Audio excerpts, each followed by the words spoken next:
In this video, I'm going to tell you some of the reasons I'm falling in love with plein air surrealism. Hi everyone, I'm Mike.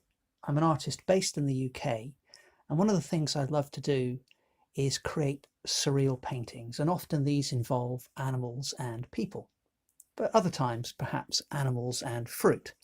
But animals are generally a common theme in my surreal work, although sometimes some of my landscape painting could be considered surreal as well. I also enjoy working outdoors, which is often referred to as plein air. And that's great fun. I find it a very sort of relaxing and meditative experience.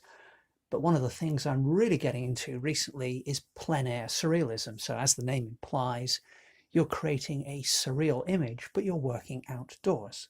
And I just wanted to run through with you some of my recent work and some of the key features of some of these paintings with a few tips here and there.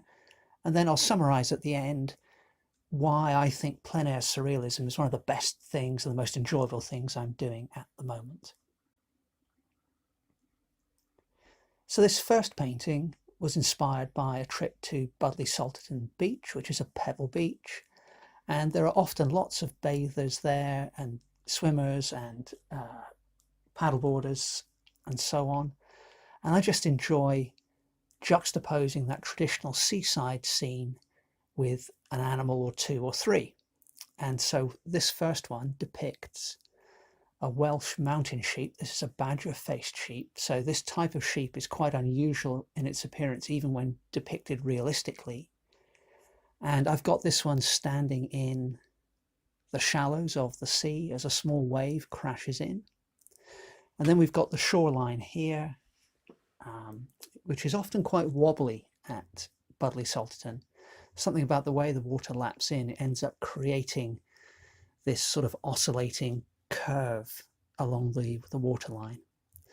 And then what I typically do is include one or two people as well. So this lady off in the distance, you often find people in the water, either because it's cold or they're negotiating the pebble seabed or the sandy seabed.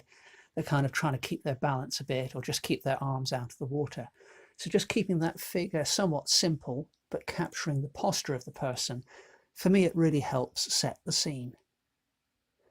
I've kept the main animal somewhat transparent, and that's kind of a recurring theme in my watercolor work as well. If I'm depicting a living thing, sometimes I will keep that transparent because I think it adds to the feeling that it's going to move away and it's only there for a short amount of time.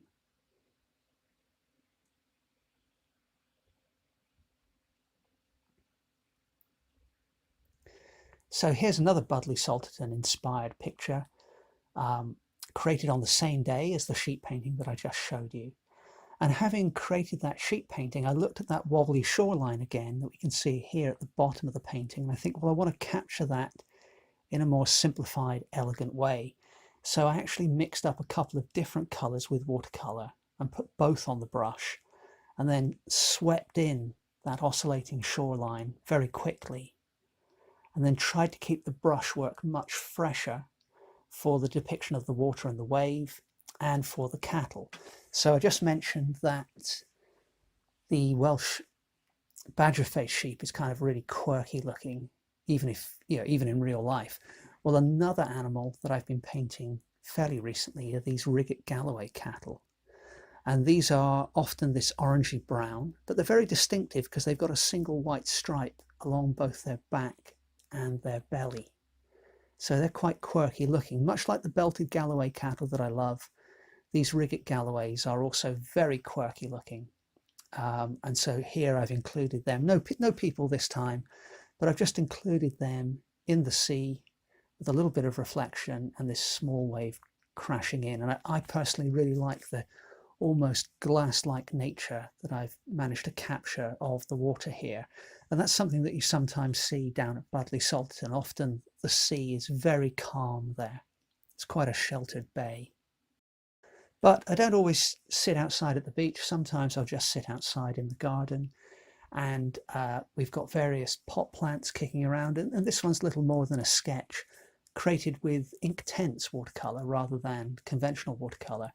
And you can see I've just very loosely described, various pot plants and leaves, being a little more refined with the brushwork for these red flowers. But if you look just here, we can see there's a little belted Galloway peeking out from behind the pot. So as I say, that's a little more than a sketch, but it's just exploring the idea of what can be done when working outdoors.